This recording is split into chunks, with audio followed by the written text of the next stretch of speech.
আমি মরবো নিয়েই মরবো, আর আমি বাঁচলেও বাঁচ ওকাই যদি যা করেছি জীবনে তোমার নিয়েই মরবো আমি। কোথায় গিয়েছিলেন বেড়াতে? এই কুষ্টিয়ায় আজকের দিনই, আজকে রাত না, আজ রাত সেই কুষ্টিয়ায় কাটাইছি। তারপরে বুধবারের দিন কাল সকালে 1টা-2টার সময় বাড়ি আসবো। দুজন কি একসাথে ছিলেন? হ্যাঁ, দুইজন একসাথে একই ঘরে? একই ঘরে। আমার আর আমার সম্মান করে আমার তাকিয়ে আমার আর কোনো কি নেই। সব মিথ্যে বলছে। কোনো কথা মিথ্যে না।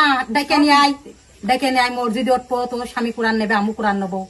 আমি একটা মিথ্যে কথা যে এটা আমি প্রায় লোক জানে যে আমরা কোন গিয়েছি। এটা এখন কবে, এটা এখন কবে, আর আমি তার কোনো বাণী কথা করছি না। আপনি কোন হোটেলে গিয়েছিলেন? না, কোনো হোটেল মোটেল না, আচ্ছা, কার যেটা বাসায়? হবে না সেটা খবর। কার বাসায় গেছিলেন? ওই জায়গা আমার বন্ধুর বাসায়, আমার কোন খালার বাসায়। তো সেখানে যে সেই বাসায় লোকজন থাকতো, হ্যাঁ, আপনাদের কিছু বলতো না? আপনার ওই কোনো আত্মীয় জিজ্ঞেস করে পরিচয় তখন দেয়, কি? আত্মীয় পরিচয়। আত্মীয় কি এক রুমের ভিতরে থাকা যায়?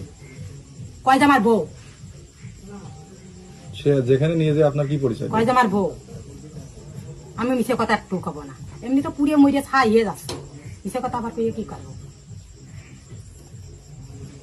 মিছে কথা পেয়ে তো আমার, আমি মিছে কথা পেয়ে তো আমি জীবন বাঁচাবো না। আমি যে রকমের সত্যি কথা পেয়ে জীবন বাঁচাবো। আচ্ছা, মানিক যদি দেখা যাচ্ছে মানিক এখন বাড়ির ভিতরে আসবে বা আপনি ফোন থেকে আনতে পারবেন তাকে? আমি ফোন, আমার ফোন কি ধরছে নাকি? ফোন ধরছে না আচ্ছা, বলে আমার তো আমি ফোন বলে দে। চলে গেছি ওর ফোন নাম্বারটা নেন। ধরতে। তার ফোন নাম্বার কার বুঝতে আছে? না, আমি অত লেখাপড়া আমার আমি কিছু জানি না। আমি টিমিতে সেভ করতে হলে সেই ফোন আজ 3 দিন আগে আমার হাতেতে নিয়ে আইডিও মেরে সব সিম নিয়ে দিই। ঠিক আছে। আপনার নাম যেন কি বললেন?